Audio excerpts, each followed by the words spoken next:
Under the glatters, hold your air. Engage. Do everything tight, big breath, get on it, you're going up. On top, breathe. 1, 2, 3. Think lower body, get the lower body nice and tight, breathe. 1, 2, stay tight, stay tight. Good job. Bismillahirrahmanirrahim. Assalamualaikum warahmatullahi wabarakatuh. Lagi-lagi wahyu yang dibawa oleh Nabi Muhammad SAW kembali terbukti. Ini merupakan salah satu bukti bahwa Al-Quran bukanlah karangan dari manusia, melainkan wahyu, petunjuk dan peringatan bagi manusia dari Tuhan semesta alam. Al-Quran adalah kitab terupdate, terakhir dan terbaru sebagai penyempurna dan penutup kitab-kitab sebelumnya, yaitu Zabur, Taurat, Injil dan terakhir Al-Quran. Di dalam Al-Quran berisi ilmu dan pelajaran yang mencakup astronomi, biologi, fisika, kesehatan dan ilmu teknologi. Kali ini kebenaran Al-Quran datang dari ilmu penerbangan dan terbukti secara ilmiah dan penelitian. Seorang peneliti sekaligus pilot dari unit Angkatan Udara Amerika Serikat, Letkol Robert Ray, merupakan salah satu peneliti sekaligus pilot senior terbaik milik Amerika Serikat. Letkol Robert Ray bukanlah peneliti dan pilot kaleng-kaleng, melainkan pilot yang memiliki jam terbang tinggi dan mempunyai pengetahuan dan pengalaman yang luas di bidang penerbangan. Ada hal yang menarik di awal-awal karir Letkol Robert Ray, yaitu ketika ia pertama kali meneliti dan menerima perintah untuk menerbangkan pesawat di ketinggian langit tertinggi. Awalnya penerbangan berjalan lancar di ketinggian minimum atau ketinggian rendah, dan seketika berubah ketika Letkol Robert Ray menambah ketinggian pesawatnya mendaki langit. Seketika itu dadanya terasa sesak dan menyempit akibat mendaki langit dan hampir kehilangan kesadaran akibat dadanya terasa sesak.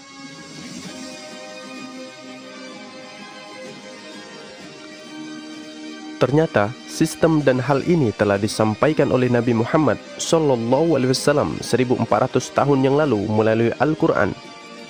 Nabi Muhammad SAW diberitahu oleh Tuhan semesta alam melalui Al-Quran, yaitu surat Al-An'am ayat ke-125. فَمَنْ يُرِدِ اللَّهُ أَنْ يَهْدِيَهُ يَشْرَحْ صَدْرَهُ لِلْإِسْلَامِ وَمَنْ يُرِدْ أَنْ يُضِلَّهُ يَجْعَلْ صَدْرَهُ ضَيِّقًا حَرَجًا كَأَنَّمَا يَصَّعَّدُ فِي السَّمَاءِ كَذَلِكَ يَجْعَلُ اللَّهُ الرِّجْسَ عَلَى الَّذِينَ لَا يُؤْمِنُونَ. Yang artinya, barang siapa yang dikehendaki Allah mendapat hidayah atau petunjuk, dia akan membukakan dadanya untuk menerima Islam. Dan siapa yang dikehendakinya menjadi sesat, dia jadikan dadanya sempit dan sesak, seakan-akan dia sedang mendaki ke langit. Demikianlah Allah menimpakan siksa kepada orang-orang yang tidak beriman. Ayat ini sangat terdengar dan terlihat jelas bahwa manusia akan merasakan sesak dan dadanya menyempit ketika mendaki langit jika tidak menggunakan peralatan khusus. Hal inilah yang membuat para insinyur dan ilmuwan barat terkejut sekaligus takjub atas kebenaran Al-Quran. Bagaimana mungkin seorang laki-laki yang bernama Muhammad yang hidup 1400 tahun yang lalu mengetahui sistem oksigen atmosfer bumi, padahal teknologi pesawat terbang belum ditemukan dan belum ada. Para peneliti barat menduga-duga dengan dugaan yang konyol bahwa mereka berpendapat bahwa Muhammad pasti pernah terbang menggunakan pesawat di masa itu, karena mengetahui batas oksigen bumi yang membuat dada menjadi sesak ketika mendaki langit, dan menulisnya di dalam Al-Quran.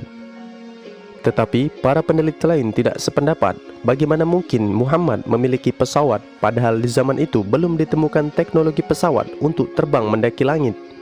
Inilah bukti bahwa Al-Quran adalah wahyu yang diturunkan oleh Tuhan semesta alam, dan sekaligus bukti bahwa Nabi Muhammad benar-benar diterbangkan oleh malaikat Jibril ke langit untuk dimi'rajkan menghadap Allah untuk menerima perintah sholat langsung menghadap Tuhan semesta alam.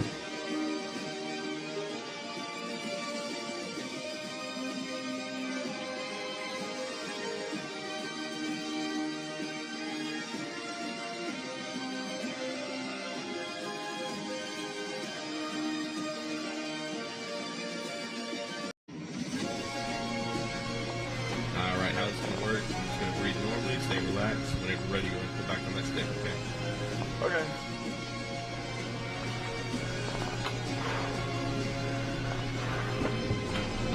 Alright, keep your head back. There's the light bar. Breathe normally.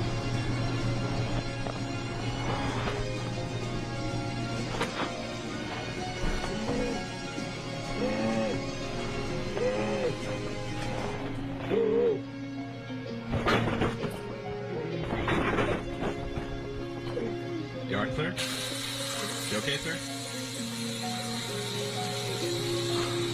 You doing alright?